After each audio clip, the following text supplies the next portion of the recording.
Halo sahabat, ketemu lagi dengan saya Singgi Setia. Nah, kali ini saya akan membahas part lanjutan pembelajaran hipnosis ya. Kemarin part 1 dan part 2 sudah, sekarang ini part 3. Part 1 kemarin pre-talk, kemudian part 2 uji sugestivitas. Ini adalah induksi. Nah, jadi sebelum kita bahas lebih lanjut ya, sedikit ada yang berbeda. Nah, kemarin kan saya hanya duduk, sekarang di papan tulis ini. Nanti saya akan menjelaskan juga otak manusia, akan saya jelaskan juga. Oke, kemudian kita bahas induksi. Nah, induksi, proses memasuki alam bawah sadar manusia. Nah, jadi sebelum kita melakukan hipnosis, kemarin ya kita bahas pre-talk dulu, terus kemudian uji sugestivitas untuk menguji saja, untuk melihat apakah ini gampang atau tidak dihipnotis. Nah, kemudian ini adalah induksinya. Di TV-TV pasti kita sering melihat, kalau lihat tanganku tidur, jebret tangannya tidur, ajak salaman kan kayak gitu. Nah, jadi itulah yang namanya induksi, proses membawa masuk orang dari keadaan sadar ke bawah sadar. Nah, sebelum saya masuk lebih lanjut di sugesti dan cara-caranya, saya mau bahas dulu gelombang otak manusia dan kemudian otak manusia itu bagaimana. Tapi ini hanya untuk gambaran saja ya. Seperti ini. Jadi saya membuat tabelnya saja, bukan otak manusia secara langsung ya, karena susah. Oke, di sini ada otak sadar, kemudian bawah sadar, dan tidak sadar. Kita nggak bahas tidak sadar ya, karena tidak sadar ini tidur. Nah, tidak sadar ini tidur, ada di gelombang otak delta. Kemudian di otak sadar, seperti saya masih sadar. Nah, ini gelombang otaknya itu adalah beta, bawah sadar, kondisi tutup mata biasa, masuk di alfa, kemudian yang paling dalam masuk di theta. Ada yang paling dalam lagi yaitu somnambulisme, yang itu udah paling dalam sekali di gelombang otak manusia. Oke, sebelum kita masuk induksi lagi, ini ada garis putus-putus yang saya buat. Itu namanya adalah critical area. Kalau saya nyebutnya itu adalah gerbang bawah sadar manusia. Inilah yang harus nanti kita jebol secara paksa. Supaya apa? Kita bisa masuk ke bawah sadar manusia. Nah, jadi ada beberapa cara ya untuk menjebol critical area ini atau gerbang bawah sadar ini. Oh ya, fungsinya adalah untuk mengkritisi, di mana mengkritisi semua sugesti yang akan masuk ke bawah sadar kita.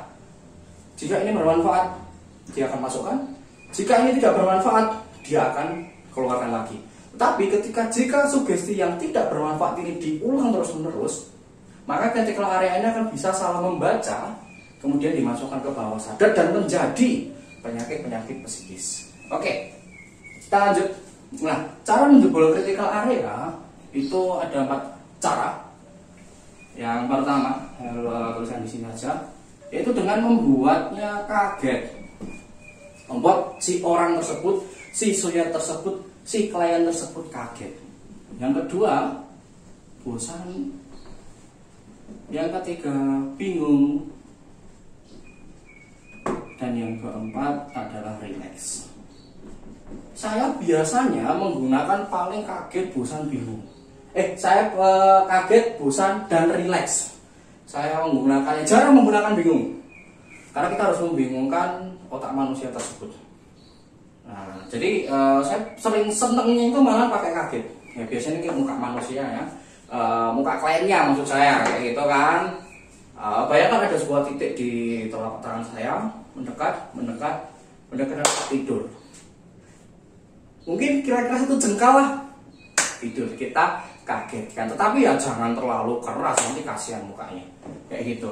Jadi beberapa ini nanti cara-cara untuk membuat critical area jebol ini saya akan lanjutkan di part selanjutnya.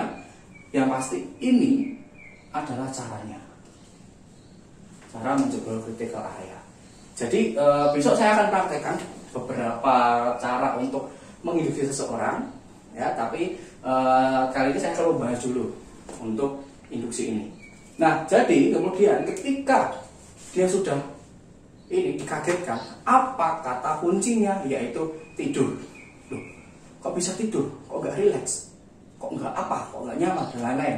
Karena tidur itu sendiri menidurkan otak sadarnya.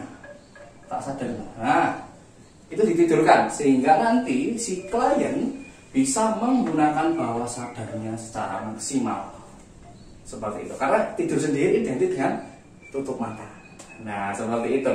Dan kemudian ketika dia tidur, berarti kita sudah berhasil. Ciri-cirinya bukan tidur seperti hanya tidur malam hari, siang hari, enggak. Tapi dia tidurnya adalah tidur bawah sadar. Masuk ke kondisi trance. Ya gitu. Oke. Lanjut lagi, nanti bosan biasanya saya pakai jam pendulum. Nah, itu bisa juga membuat bosan matanya, membuat bosan orangnya atau kliennya. Nah, itu biasanya juga saya main menggunakan tangan juga, lihat tanganku mendekat tidur tanpa mengagetkan. Itu. Terus kemudian relax, saya langsung suruh tutup mata. Nah, nanti untuk cara-caranya saya akan lanjutkan di part selanjutnya. Yang penting terus ini ya, pantengin ya di channel ini. Kayak gitu. Oke, ini adalah induksi. Saya ulangi, menjebol critical area. Ini dijebol. Dan kemudian membukanya hanya 0,75 detik. Bisalah kita mensisipkan kata tidur di 0,75 detik. Oke. Nah, ini adalah cara-caranya.